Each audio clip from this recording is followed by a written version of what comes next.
Est-ce que tu peux acclamer pour toi-même? Merci d'être là. Que Dieu vous bénisse. Voilà. On décolle. Nous sommes en train de parler sur un grand thème qui dit: et qui sait si ce n'est pour un temps, pour celui-ci que tu es parvenu à la royauté. Bien, je parlais sur impacter ton monde.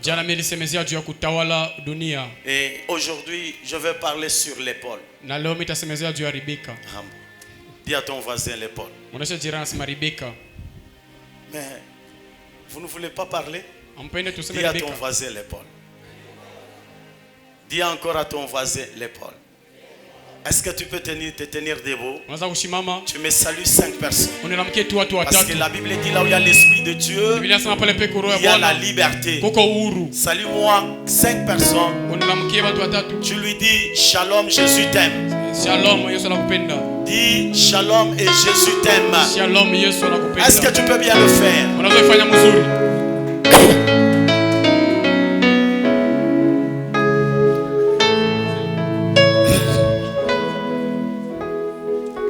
Dieu vous bénisse. Voilà, je reviens un peu de manière condensée à ce qui a été notre leçon de ces 3 jours passés. Nous avons parlé que à chaque élévation est liée une mission. Quelqu'un peut dire Amen? Amina. Et on a parlé sur la connaissance de son rôle. Découvrir son rôle. Et là, on a parlé que dans tous les scénarios, il y a l'acteur principal et l'acteur secondaire. L'acteur principal, il est porteur de la solution. Et l'acteur secondaire, il est porteur des problèmes. Quoique l'acteur secondaire, il est porteur des problèmes, mais l'acteur principal, lui, va effacer les problèmes pour apporter la solution. Je suis persuadé que dans ces assises, tu n'es pas un acteur secondaire, mais tu es un acteur principal. C'est ton amen qui me décourage. Je dis, je suis persuadé que tu n'es pas un acteur secondaire, mais tu es un acteur principal. Et un acteur principal, c'est un porteur de solutions. Tel que tu es là, tu es porteur de solutions. Tu ne m'as pas saisi, j'ai dit tu es porteur de solutions. Quelqu'un peut dire Amen. Amina. Alors on doit avoir la connaissance de notre rôle. Et pour connaître notre rôle, tu dois avoir la connaissance de qui tu es et le pourquoi tu es là. Et plusieurs personnes sont arrivées à la royauté. Plusieurs personnes sont arrivées dans l'élévation sans découvrir leur identité, sans découvrir qui ils sont et le pourquoi ils sont là. Quelqu'un peut dire Amen. Amina. Chaque fois que tu te réveilles, tu dois découvrir qui tu es et le pourquoi tu es là. Quelqu'un peut dire Amen. Amina. Qui tu es et le pourquoi tu es là. C'est très important. Alors j'ai dit ceci, j'avais dit encore, il y a une différence entre élever et éduquer. Plusieurs sont juste élevés mais pas éduqués. Parce que quand on parle d'élever, je peux prendre des poules blanches, j'élève des poules blanches. Mais c'est que dans élevé, quand tu élèves, tu ne changes pas. Mais quand tu éduques, tu changes. Quand j'élève la poule, j'élève la poule, mais je ne le change pas. Quelqu'un peut dire Amen. Mais quand j'éduque, je change. Quand un enfant part à l'école, quand j'éduque un enfant, quand je lui interdis, ne touche pas à ça, vous verrez que l'enfant va s'abstenir. Pourquoi? Parce que je l'éduque. Dans l'éducation, il y a le changement. Quand on éduque, on change. Quand on élève, on ne change pas. Vous êtes d'accord avec moi? Alors, dans la mission de Dieu, Dieu, avant d'élever quelqu'un, Dieu commence par éduquer la personne. Dieu éduque la personne. C'est pourquoi nous avons vu Esther. Esther, il est arrivé à la royauté. Et Esther a ignoré son rôle. Et j'avais dit encore que dans le premier chapitre d'Esther, on n'a pas parlé d'Esther. L'histoire de ce livre n'a pas commencé avec Esther. Mais l'histoire de ce livre a commencé avec le roi Assuérus et sa charmante épouse Vasti. Mais dans le deuxième chapitre, nous voyons maintenant Esther qui fait son entrée. Nous voyons Esther qui fait son entrée. Et nous voyons Esther dans cette histoire. Elle devient l'actrice principale.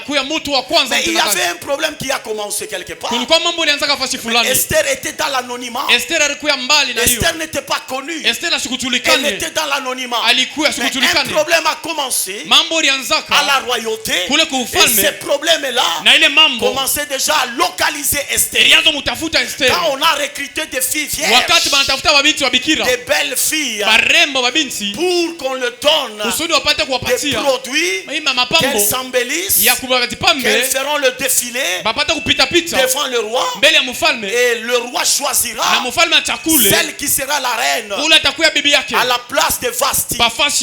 Quoi qu'on a recruté plusieurs filles, vierges qu'elle était, jolies qu'elle était, Esther aussi fut parmi ces filles recrutées.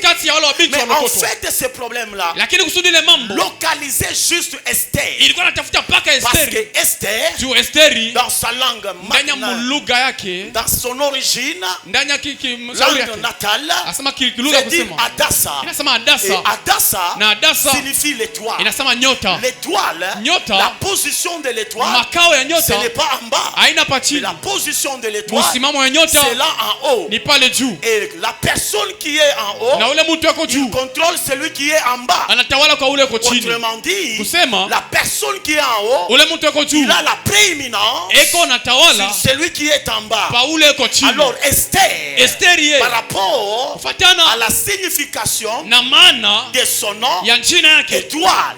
L'étoile, on ne doit pas la retrouver dans la poussière. L'étoile, on ne doit pas la retrouver en bas. Mais l'étoile, on doit la retrouver en haut. Donc le problème qui a commencé à la royauté, localiser une étoile. Et cette étoile, c'était Esther. Donc un problème peut commencer de loin. Mais ce problème-là est en train de te localiser. Esther n'était pas connue. Elle était dans l'anonymat. Mais dans le deuxième chapitre, Esther fait son entrée. Et l'histoire d'Esther a commencé. Et elle est arrivée à la primature. Elle est arrivée à la royauté. Tu peux être dans l'anonymat. Tu peux venir d'une famille pauvre. Une famille qui n'est pas connue. Une famille qui n'a pas un bon témoignage. Dieu n'est pas intimidé par tes origines. Dieu n'est pas intimidé par la qualité de ta famille. Dieu n'est pas intimidé par ton niveau d'études. Si Dieu peut te lever, s'il veut te lever, il ne faut pas regarder ton CV. Ce soir, je suis venu te dire, le Dieu du ciel n'a pas besoin d'un CV pour t'amener à la royauté. Le Dieu du ciel n'a pas besoin de ton niveau d'études. Le Dieu du ciel n'a pas besoin de la classe sociale de ta famille. Il fait ce qu'il veut. Il fait ce qu'il veut. C'est par là que j'ai dit, Faites attention aux pauvres d'aujourd'hui. Faites attention aux chômeurs d'aujourd'hui. Faites attention aux célibataires d'aujourd'hui. Faites attention.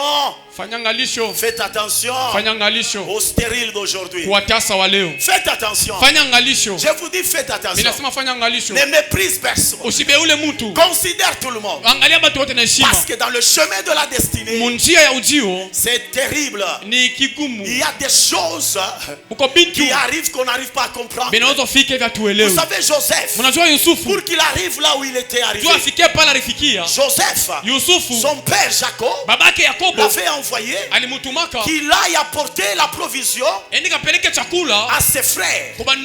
Chemin faisant, Joseph est arrivé à un endroit où il y avait les brifications. Joseph ne savait pas quel chemin emprunter. La Bible précise, un homme est venu dans l'anonymat. Un homme est arrivé, il a dit à Joseph, emprunte ce chemin, tu trouveras tes frères. Mais cet homme, d'où venait-il? Est-ce que cet homme connaissait Joseph? Connaissait les frères de Joseph? Mais pourquoi il a dit à Joseph, emprunte ce chemin, tu croiseras tes frères? Dans le chemin du destin, tu peux trouver quelqu'un, il peut être moche, pauvre, mais il sera l'indicateur. Il peut être l'indicateur de ton élévation. Il peut être l'indicateur de ta bénédiction. À l'instant même, est-ce que c'est clair? Est-ce que c'est clair? Quelqu'un peut dire Amen. Amina. Quelqu'un peut dire Amen. Alors l'étoile, sa position c'est en haut. Et l'étoile, même quand on sort, comme je le dis hier, on sort dehors. L'étoile existe, mais n'est pas visible. Quelqu'un peut dire Amen. L'étoile existe, mais n'est pas visible. Il faut qu'il y ait l'obscurité pour que la visibilité de l'étoile soit vue. Donc si on pose la question à l'étoile, quelle est ta requête principale? Je pense que l'étoile dira, ma requête principale, c'est qu'il y ait l'obscurité. Quand il y aura l'obscurité, moi je serai visible. Ta visibilité est fonction des problèmes qui vont t'arriver.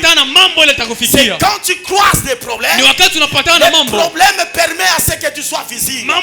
C'est pourquoi pendant ces assises, je te prophétise, toi tu seras visible. Toi tu seras visible. C'est ton amen qui me décourage. Toi tu seras visible.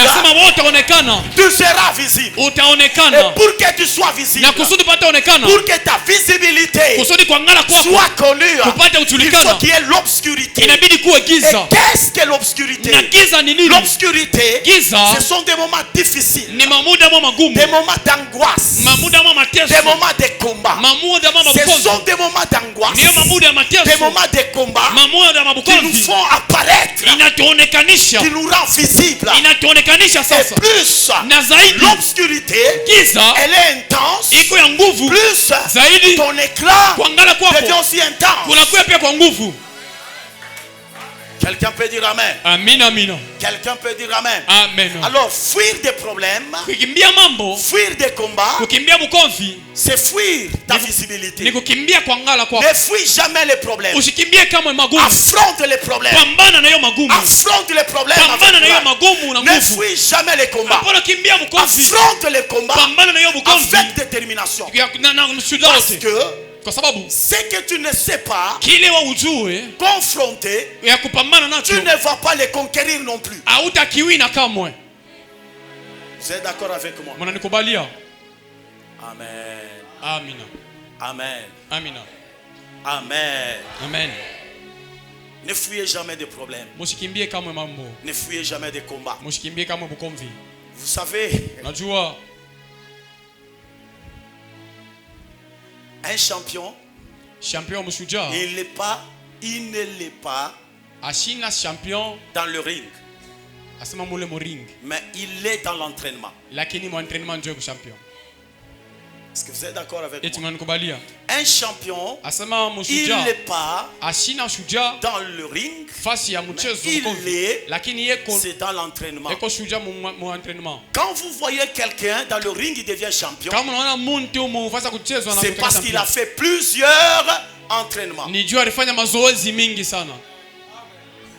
Vous avez compris, hein? Alors ne fuyez jamais des problèmes. Affrontez des problèmes. Les problèmes vous rendent visible. Alors, dans Abraham, comme je l'ai dit, je ne l'avais pas bien expliqué.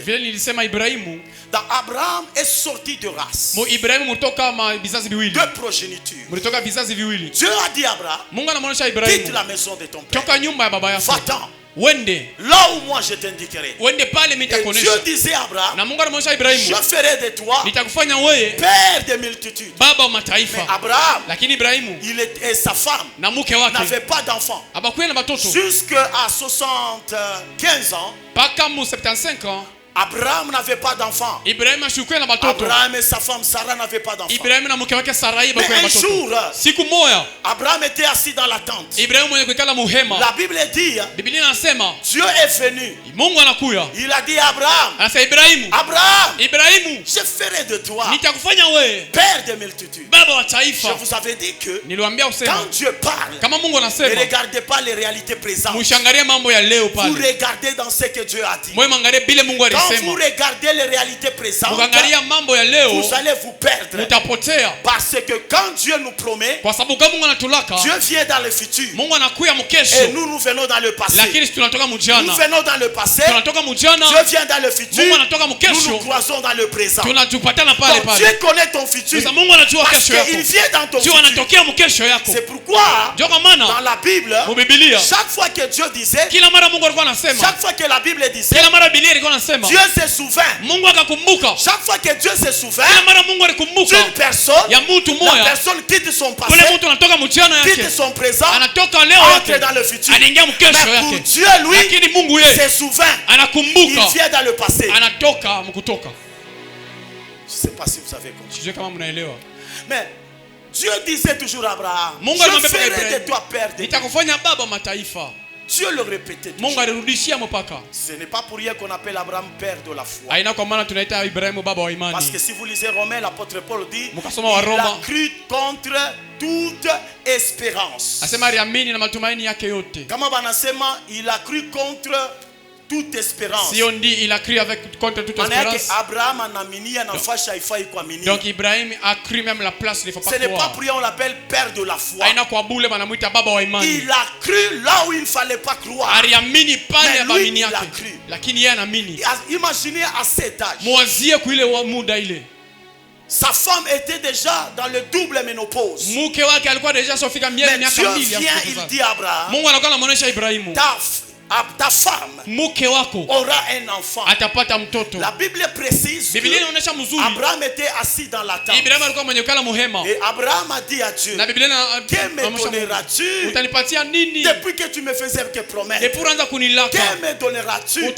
C'est Eliezer de Damas, mon serviteur, qui sera mon héritier. Et là Abraham regardait et c'est déjà trop tard. Je lui ai dit non, ce n'est pas Eliezer de Damas qui sera l'héritier, mais de toi sortira un fils. La Bible dit quoi?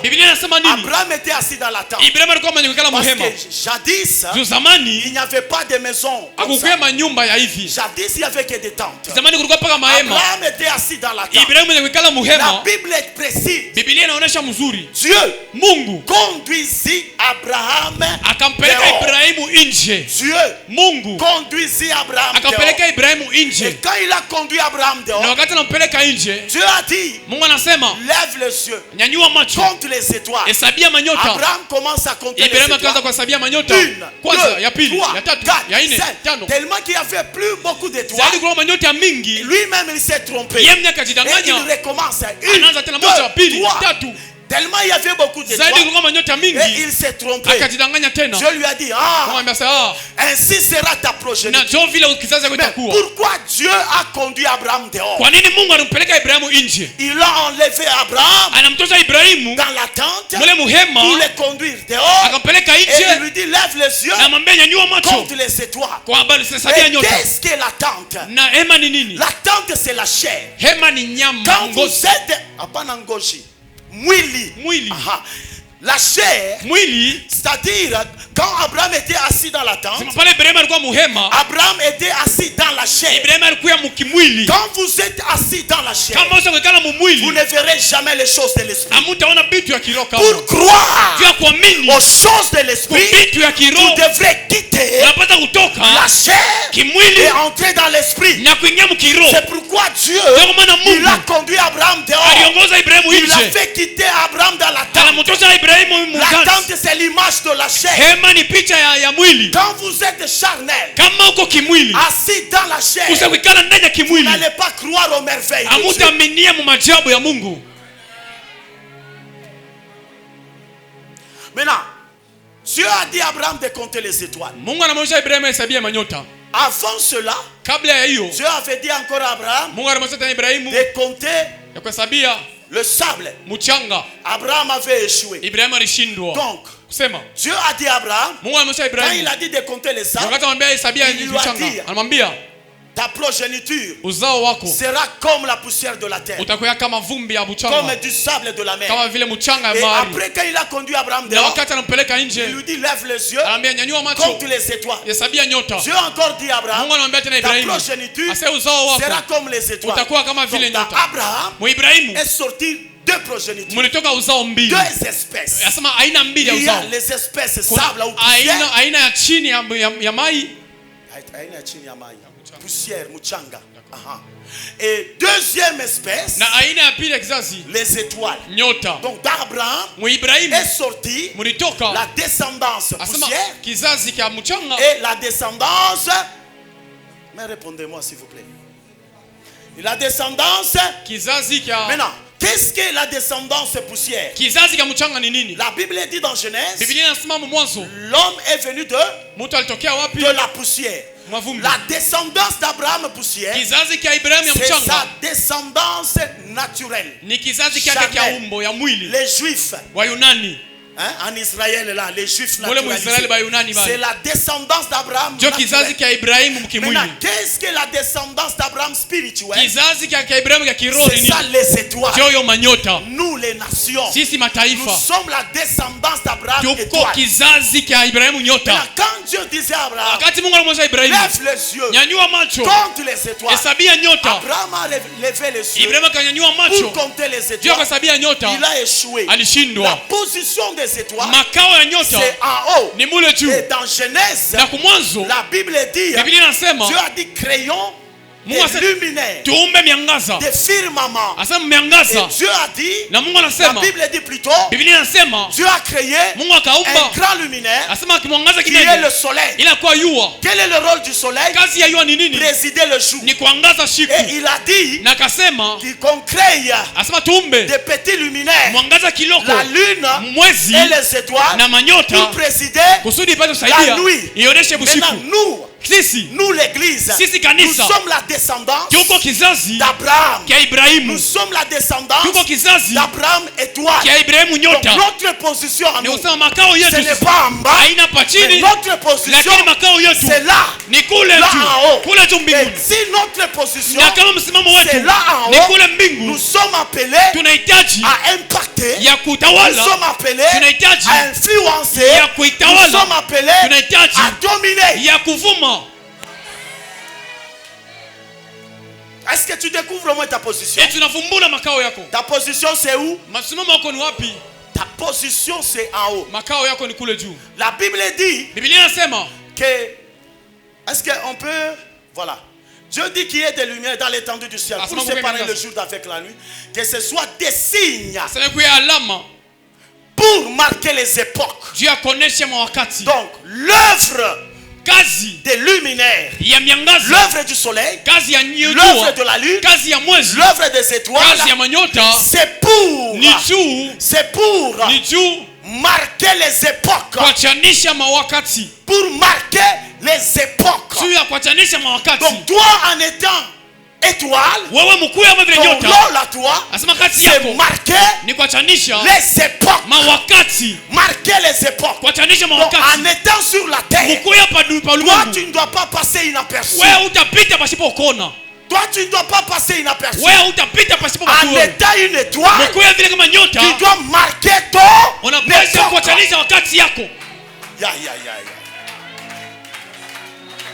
Tu dois marquer ton époque.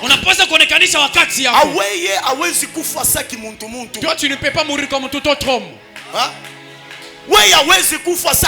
Tu ne peux pas décéder comme tout autre homme. Tu passes sur la terre sans laisser de traces. Je te prophétise, toi, tu ne passeras pas sur la terre sans laisser de traces, sans laisser de signes, sans marquer les époques. Toi, tu dois marquer. Tu dois marquer ton temps. Je te prophétise, tu dois marquer ton temps. Tu dois marquer ton époque. Tu dois marquer ton temps. Tu dois marquer ton époque.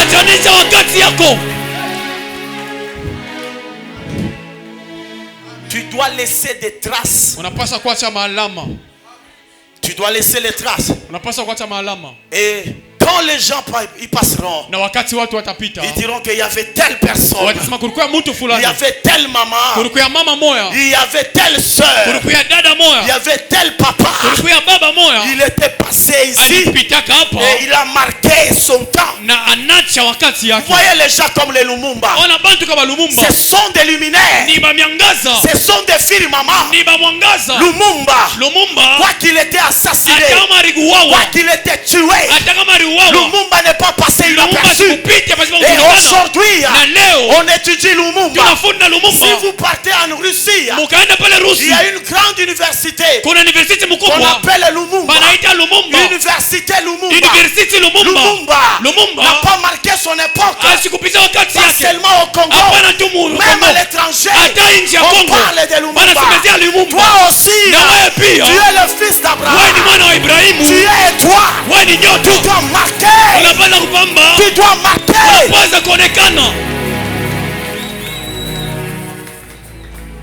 Quelqu'un peut dire amen.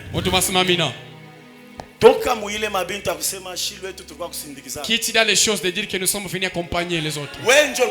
C'est toi qui es venu accompagner. Moi je ne suis pas venu accompagner. Dis avec le voisin. Regarde ton voisin. Dis voisin. Moi je ne suis pas venu accompagner les gens. Moi je suis une étoile. Je dois marquer mon époque. Je dois marquer mon époque.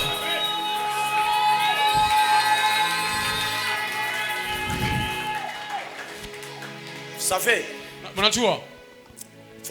il faut quitter la chair. Comme Dieu a conduit Abraham dehors. Il voulait dire Abraham, quitte d'abord l'étape de la chair. Dans l'étape de la chair, tu ne vas rien voir. Il faut entrer dans l'esprit. L'esprit, c'est la folie. Vous savez, un homme spirituel, vous pouvez lui dire que ça c'est la couleur bleue. Physiquement c'est la couleur bleue. Mais un homme spirituel, je ne vois pas la couleur bleue. Moi je vois la couleur jaune. Un homme spirituel, un homme de foi, il n'est pas dans la majorité. Si les gens disent c'est impossible, si les gens disent c'est difficile, un homme spirituel, lui il dit pas impossible, lui il dit pas c'est difficile, lui il dit c'est faisable. Je vais arriver. J'y arriverai. J'y arriverai. J'y arriverai. Amen. Vous savez, dans le principe de l'esprit spirituel, c'est que ton esprit refuse, te refuse. Je vous dis vrai. Ce que tu refuses, te refuses. Et ce que tu acceptes, t'acceptes. Ce que tu acclames, te réclames.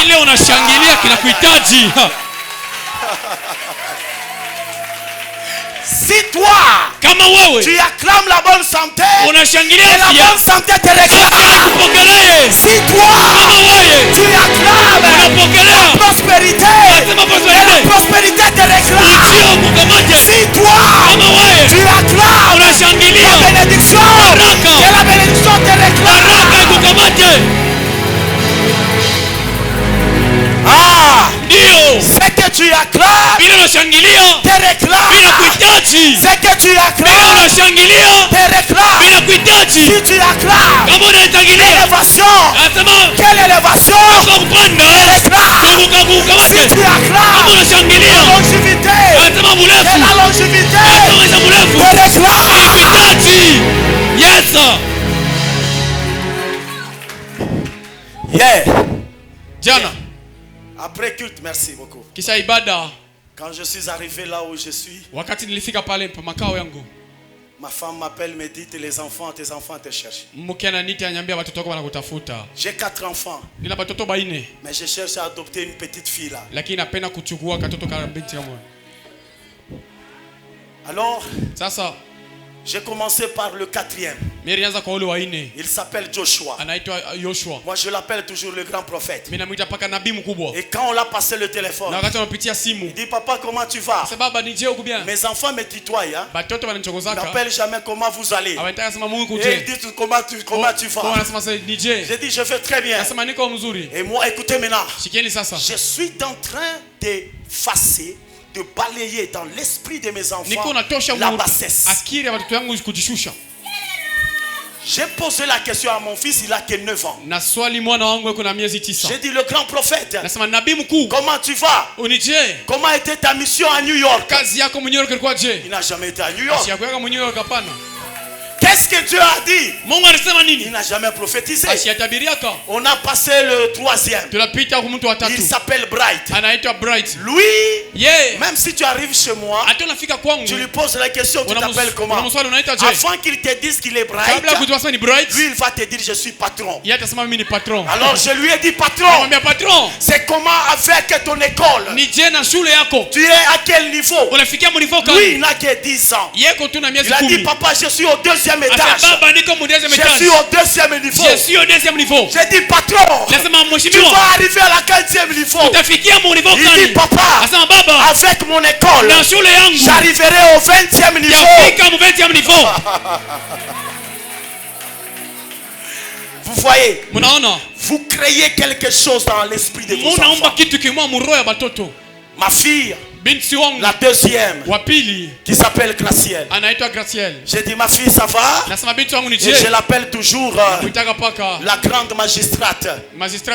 J'ai dit la grande magistrate, tu vas bien? Il dit papa je vais bien. Je lui ai posé la question, quel dossier as-tu? Il a dit j'ai des dossiers des entreprises. Je suis en train de traiter les dossiers des entreprises. Je lui ai dit tu vas voyager quand? Il a dit papa je vais voyager à Paris. Pour combien de temps ma fille? Il a dit papa pour 1 semaine et puis je vais rentrer. C'est la folie. Ma fille n'a jamais arrivé à Paris. Ni ici à Kolwezi n'a jamais arrivé. Mais je suis en train de mettre quelque chose dans la tête de l'enfant. Écoutez-moi très bien. Je mets quelque chose dans la pensée de l'enfant. Parce qu'il y a un principe dans la Bible qui dit l'homme devient ce qu'il pense. Tu deviens ce que tu penses. Tu deviens ce que tu penses. C'est pourquoi ne nourrissez jamais. Ne nourrissez jamais des paroles négatives. Si à côté de vous il y a des hommes pessimistes, il faut les écarter. À ce qui concerne l'amitié, on ne choisit pas n'importe qui. On sélectionne.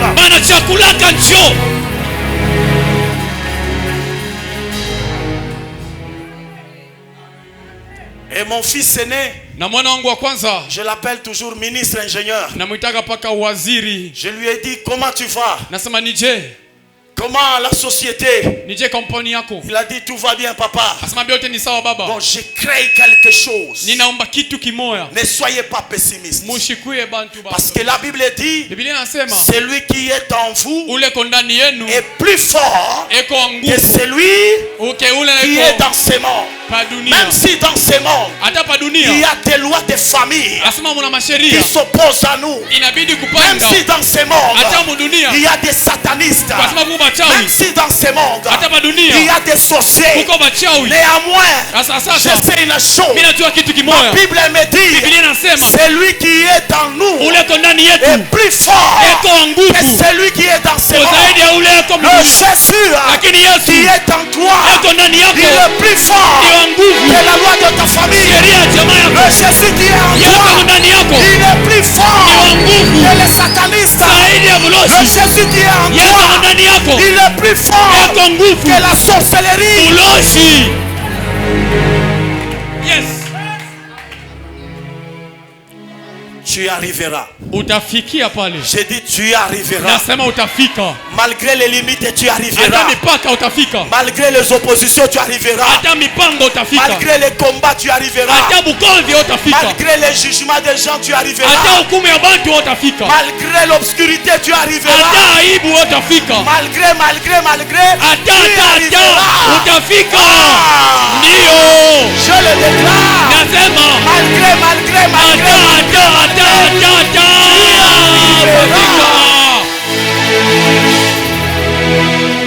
parce que la Bible dit, le malheur atteint souvent, mais l'en délivre. Mais l'Éternel l'en délivre. Regardez, la Bible dit, le malheur atteint souvent le juste. On dit atteint souvent. Souvent. Je pense à un adverbe. Souvent, c'est quelque chose qui n'est pas en permanence. Le malheur atteint souvent. C'est-à-dire quoi? Avec délestage. Mais l'Éternel en délivre toujours. Toujours c'est quoi? En permanence. Toujours. Mais souvent, aujourd'hui, ça peut sauter. Encore ça arrive. Mais toujours, c'est en permanence. Je le déclare. La délivrance sera en permanence. La guérison sera en permanence. La réussite sera en permanence. Amen.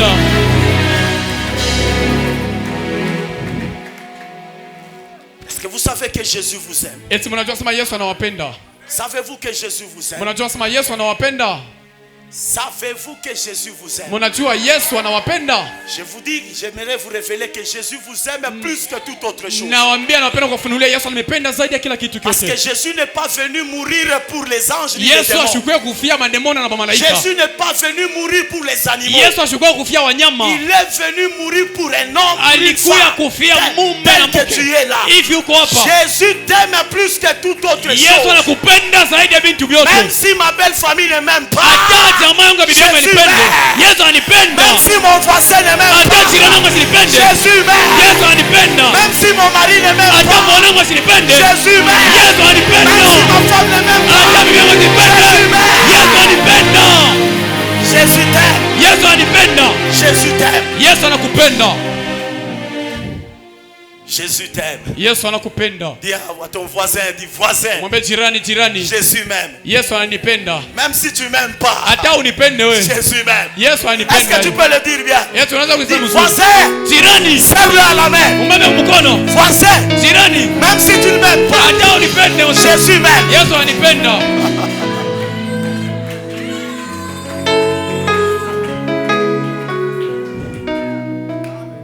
Vous savez, nous n'avons pas besoin que les gens nous aiment ou bien ne nous aiment pas. Nous avons premièrement besoin de l'amour de Jésus. Je peux continuer. Est-ce que je peux continuer? Bien, je peux m'arrêter.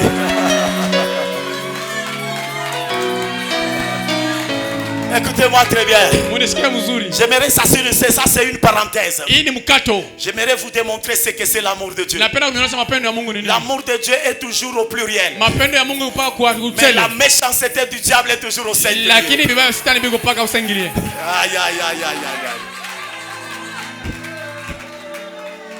La Bible dit quoi? L'ange de l'Éternel campe tout autour de ceux qui craignent Dieu. Quelque part la Bible dit le diable rôde tout autour des enfants de Dieu, cherchant qui dévorer. J'aimerais vous démontrer.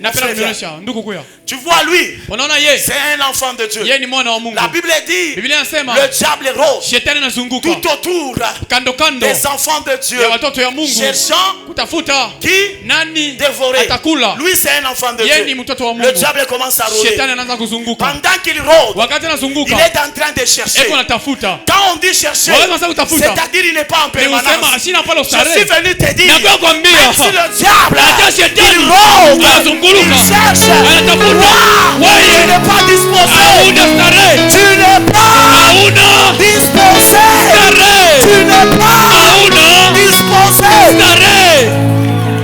Ah, il vous a dit que vous êtes disposé pour le diable. Qui vous a dit que vous êtes disposé pour les démons? La Bible dit il rôde cherchant. Quand on dit cherchant, c'est-à-dire tu n'es pas disposé.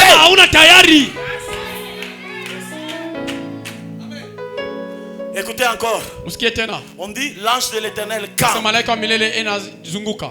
Il y a le verbe camper. C'est-à-dire là où tu es, on fait un camp. Les anges font un camp. Vous voyez? Tu n'as pas compris. C'est que c'est l'amour de Dieu. La Bible dit toute arme sera sans effet.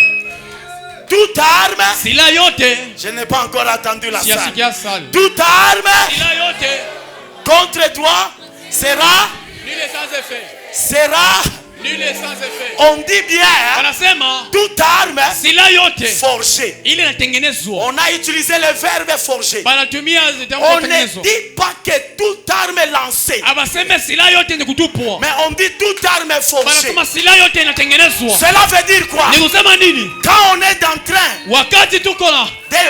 en train de fabriquer les armes à l'usine, on dit bien toute arme forgée.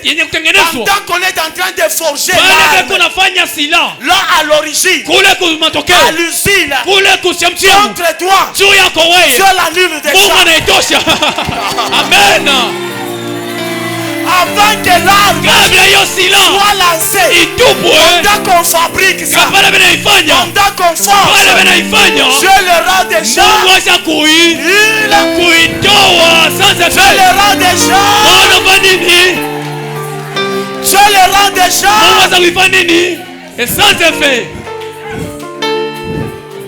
C'est ça l'amour de Dieu.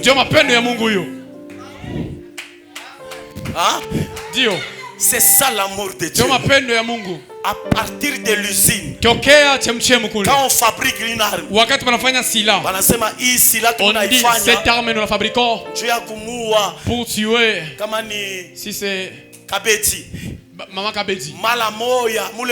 Là sur place, là-bas dès l'usine, quand on dit que cette arme va tuer, et Dieu le fait lui. Ce n'est même pas quitter l'usine. C'est pourquoi je déclare toute arme on est en train de forger dans la sorcellerie contre toi, avant que ça sorte, c'est déjà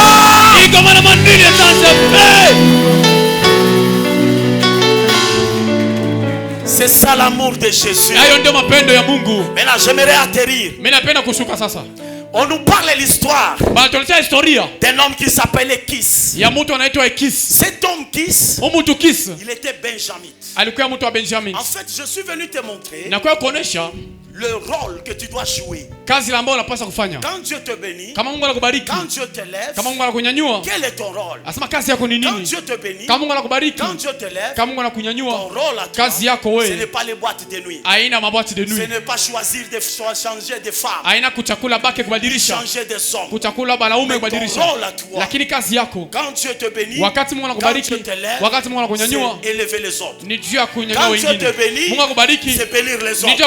Quand Dieu te délivre, c'est délivrer les autres. Quand Dieu te sauve, c'est sauver. Alors, Kis, il avait perdu les ânesses. Il a appelé son fils qui répondait au nom de Saïl. Il dit, mon fils viens, je vais t'envoyer, tu vas aller chercher les ânesses. Et le fils a dit, le fils Saïl a dit, il n'y a pas de problème, envoie-moi. Et Kis a envoyé son fils. Mais son fils n'est pas parti seul. Il a pris un serviteur. Non, plutôt Saül n'est pas parti seul. Mais Kis, son père, il a pris un serviteur qui a accompagné son fils Saül à la recherche de quoi? Des ânesses. Ils sont partis à deux. Ils commencent à chercher les ânesses.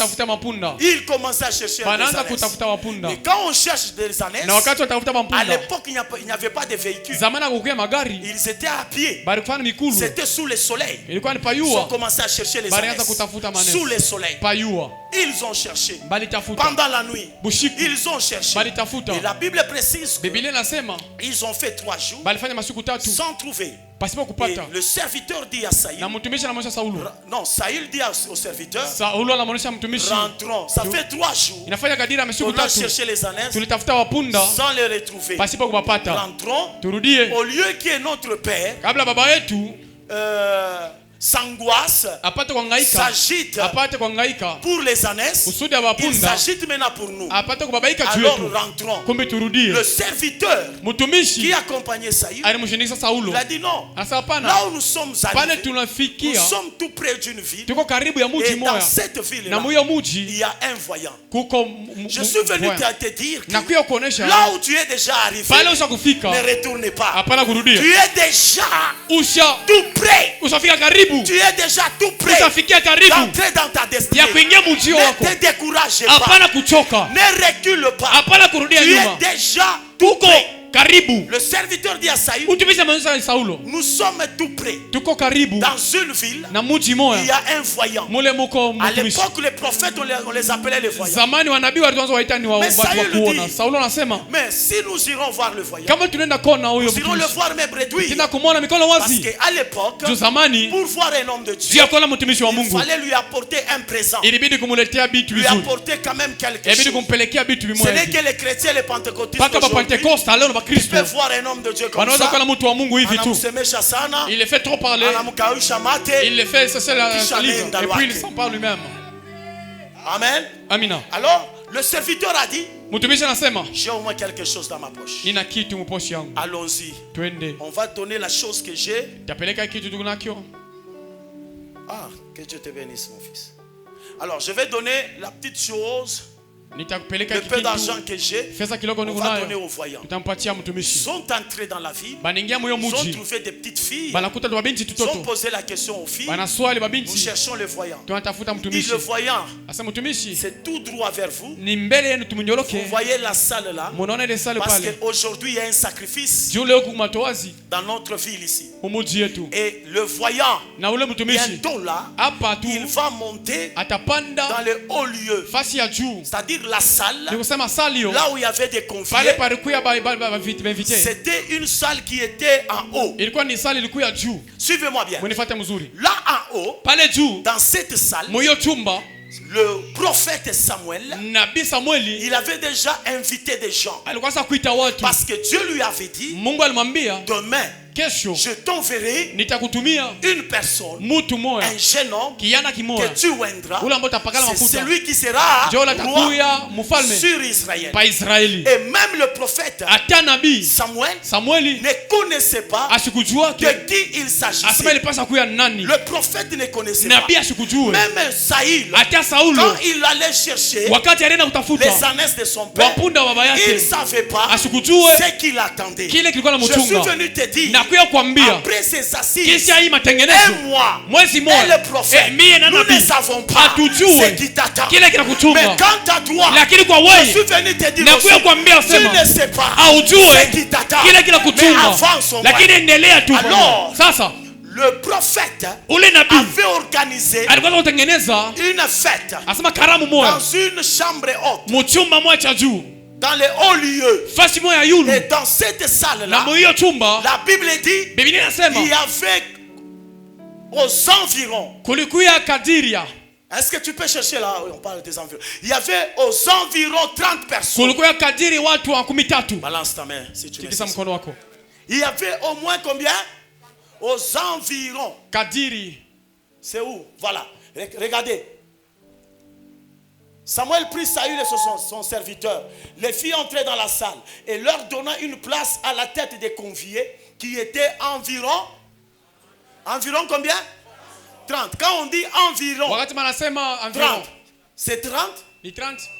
Hein? C'est du français. Hein? Ni français yo. Quand on dit environ Wakati 30, manasema ce kadiri n'est pas 30. haiko 30. C'est à peu près. Ni- C'est-à-dire 29. Ni usema 29. Vous êtes d'accord avec moi? Umenikubalia? C'est-à-dire 29. Donc, il y avait déjà 29 conviés Manke qui kulikuya étaient watu dans la salle. shairi 29 walikuwa deja mna Ils mchumba. étaient déjà arrivés dans la salle. Balikuwa sasa kufika pale pa Ils ont chumba. déjà occupé de la place. Banaweza kubeba mafasi. Il restait qu'une seule. Kulibakia paka Qu'une seule. Il restait qu'une seule place. kulibakia paka fasi moja. Alors, Saül, Saulo lui, il était à la recherche yeye alikuwa mkutafuta. des ânesses de son père. Kutafuta mampunda baba Mais yake. quand il l'a croisé, Wakati walipatana le prophète Saül, na nabii le Saulo prophète Samuel, na nabii plutôt, Samueli, le prophète Samuel lui a dit, nabii Samueli anamwambia viens d'abord mon fils. kuya mbele mwanangu. Les ânesses que tu cherches de ton Mampunda bado père, walitafuta ça baba fait yako. 3 jours. Inafanya siku Ton tatu. père les a déjà retrouvés. Baba yako alishawapata Mais zamani. quant à toi, Lakini kwako viens wewe d'abord. kuya Il y a mbele quelque chose. kuna kitu Nous kimoja, avons une fête. tuna karamu fulani. Montons dans les hauts lieux. Tupande fasi ya juu. Saül, Saulo il est monté avec le prophète Samuel alipanda na nabii dans Samueli. le haut Ile fasi lieu. Fasi Il y ya avait yule. au moins combien? kulikuwa watu wangapi? Il y avait environ Kulikuwa 30 kadiri personnes. watu wa makumi tatu. Admettons 29. Ni kusema Il shahidi restait que la place kulikuwa paka fasi ya mtu d'une moja. personne. Alors, quand Saül est monté avec le Wakati prophète, Saulo alipanda na nabii, la place là qui était ile restée, fasi ilibakia, la seule place, ile fasi moja on ilibakia, l'a donnée à Saül. balimpatia Saulo Et Saül s'est assis. na Saulo anekala. Donc, pour te dire quoi, Ni utaka kusema nini? pendant que Saül cherchait les ânesses, Wakati Saulo alikuwa anatafuta mampunda sous le soleil, pale pa yua, les conviés, asema wale ils étaient wapelelezi déjà dans la salle, walikuya mwiyo on chumba, les servait. walikuwa na watu waserviri Vous savez, deja. dans chaque fête, Mnajua kila karamu avant que les mariés arrivent, kabla mtu wa ndoa on afike, commence d'abord avec les boissons banaanza mbele na vya kunwa pour que la fête ne soit pas ennuyeuse. kusudi karamu isikuwe ya bule bule. N'est-ce pas ça? Sivyo? N'est-ce pas ça? Sivyo? On commence à servir quand même les boissons. Banaanza kabura mbele bantu bibi. Et je pense que Minawaza kusema dans cette salle, mwiyo nyumba les conviés, wale watu wa hiyo pendant qu'ils attendaient le prophète, wakati walikuwa wanachunga nabii, que le prophète monte, nabii akuye, on les servait quand même walikuwa quelque wanawapatia chose. deja bitu ya kunwa. Et il restait une seule place. Kulibakia paka fashi moya. Et la place là Na ile fashi était réservée à Saül. ilichungiwa tu ya Saulo. Pendant que Saül était sous le soleil, Wakati Saulo alikuwa payua, cherchant les ena ânesses, tafuta mampunda, fatigant, eko na il y kuchoka. avait déjà les autres Kulikuwa qui wengine l'avaient déjà précédé walikuwa mutangulia dans la salle, mule munyumba, en train déjà de festoyer. beko na karamia mara Je moja. suis venu te dire, Na kuyo kwambia pendant que toi tu souffres, pale unateseka, pendant que toi tu es pale célibataire, uko malaka, il y a les gens déjà kuko qui construisent. Pendant que toi tu es dans le chômage, il y a ceux-là qui sont déjà employés. Pendant que toi tu es célibataire, il y a ceux-là qui sont déjà dans le mariage. Vous êtes d'accord avec moi? Donc il y a les gens qui t'ont précédé. Mais le problème c'est quoi? Laisse-leur te précéder. Quand bien ils te précèdent, mais il y a une part qui n'est pas leur réservée. Il y a une part qui est réservée à une personne. Quand ils sont montés, on a donné la place à Saül. Il s'est assis.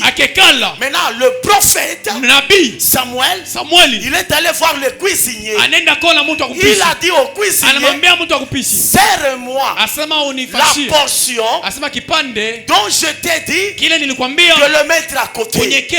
C'était quelle portion? C'était l'épaule. C'était l'épaule.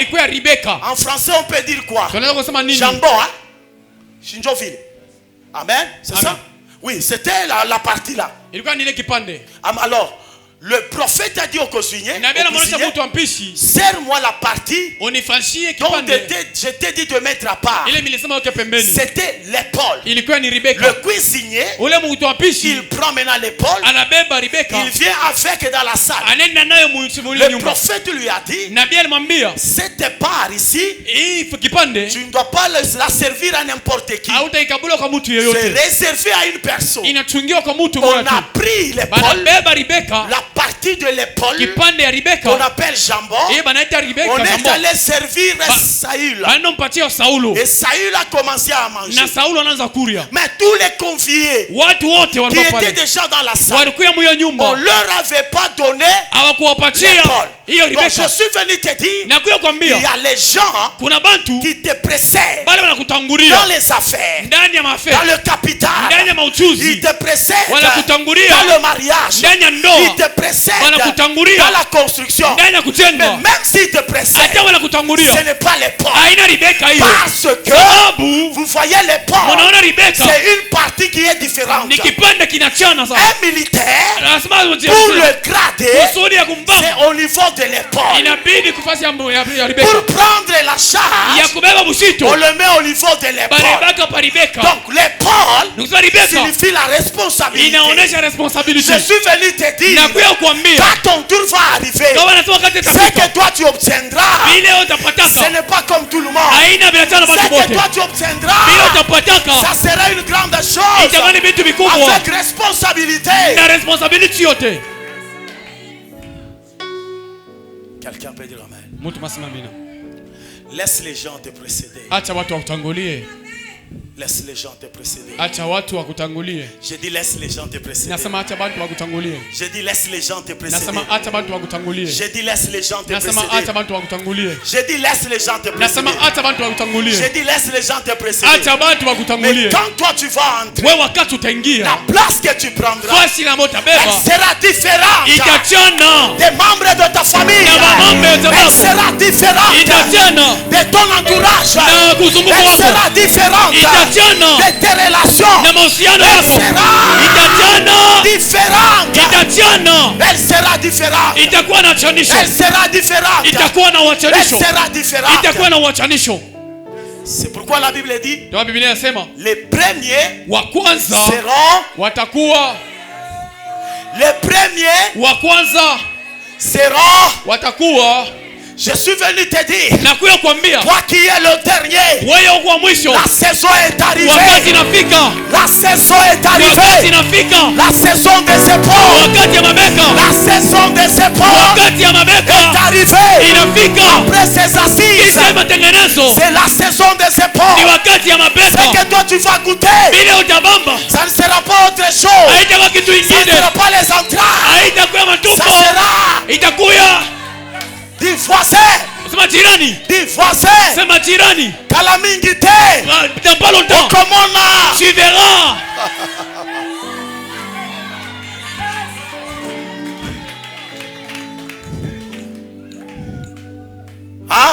Silvio. Calamité. Dans pas longtemps. Dis à vos voisins. Dans bientôt. Non, dis-le bien avec foi. Dis voisin. Jirani. Voisin. Jirani. Dans bientôt là. Que Dieu te bénisse. Quelqu'un peut dire amen. Quelqu'un peut dire amen. Quelqu'un peut dire amen. On a servi à Saül l'épaule. Et quand il a mangé, on l'a il devient roi. L'épaule qu'on a donnée à Saül, c'était la responsabilité. C'était la grandeur. Dans ses assises, moi je suis le cuisinier. Je suis l'ordre du roi des rois.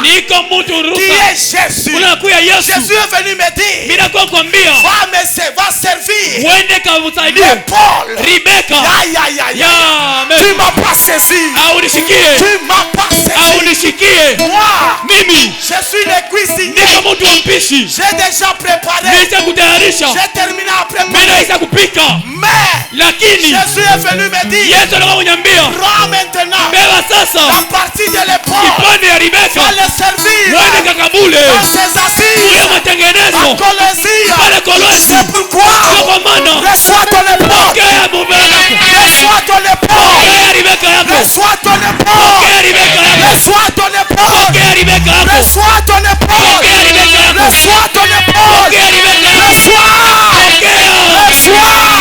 Reçois. Yes, amen. Ya. Dis au voisin, je ne suis pas n'importe qui. Dis voisin, je ne suis pas n'importe qui. J'étais caché. J'étais caché dans le carquois. Maintenant là, tu sors. Tu sors. Du carquois. Ya. Amen. J'aimerais exagérer. Je quitte la casquette de cuisinier. J'entre dans une autre casquette. La casquette d'un chasseur. Avec le gibecier. Et toi tu es la flèche. Dans ces marathons, nous sommes à la chasse. Toi étant chasseur, j'enlève la flèche. Et cette flèche, c'est toi. Cette flèche, c'est toi. Cette flèche, c'est toi. Cette flèche, c'est toi. Cette flèche, c'est toi. Amen. Yes, après ces assises, tu es une flèche que les orateurs vont larguer. Et quand ils vont te larguer, toi, tu vas arriver à la présidence. Amen. Toi, tu vas arriver au gouvernorat.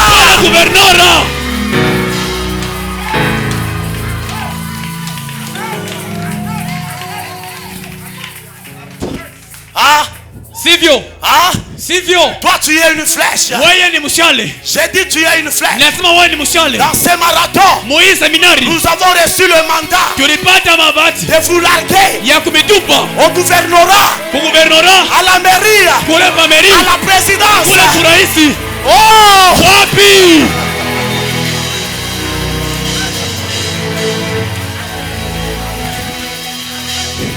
mettez-vous. Maintenant, quand Saül est devenu roi, Dieu l'avait mandaté. La mission qu'avait Saül était de délivrer les enfants d'Israël des Philistins, des Amalek, des Amalécites. Donc à chaque élévation, il y a une mission. Amen. Quand Dieu te lève, toi, découvre ton rôle. Si Dieu te lève dans cette église, découvre que je dois bâtir dans cette église. Si Dieu te donne le travail dans cette église, découvre que tu dois construire cette église. Amen. Amina. Amen. Amina. Quitte la dimension que prophète.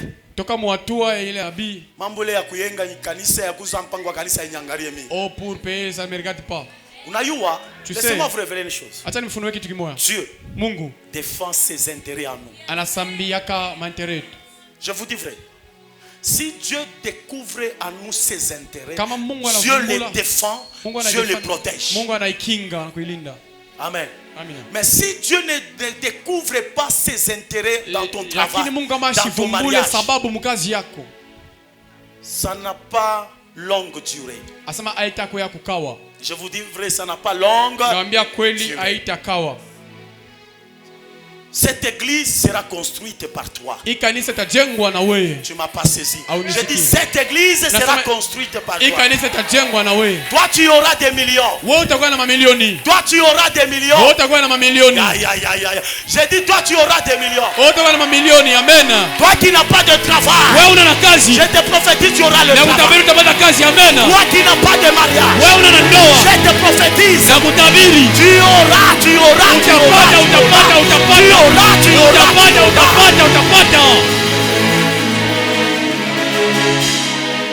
Mais quand tu auras, merci beaucoup, pense à cette église. Nous voulons à ce que je suis à la fin déjà. Quand nous reviendrons, qu'on trouve que l'église n'est pas locataire, que l'église déjà est au niveau de la fondation. Vous y croyez? Nous y croyons, papa. Vous y croyez? Vous y croyez? L'église sera construite par vous. Même si vous êtes pauvre, moi je te dis tu n'es pas pauvre. Tu passes juste un temps. Tu n'es pas pauvre. Qui t'a dit que toi tu es pauvre? Qui t'a dit que toi tu es chômeur? Qui t'a dit que toi tu es célibataire? Qui t'a dit que toi tu es souffrier? C'est que tu acclames. C'est que tu acclames. C'est que tu acclames. Si tu acclames la bénédiction, la bénédiction te réclame. Si tu acclames la joie te réclame.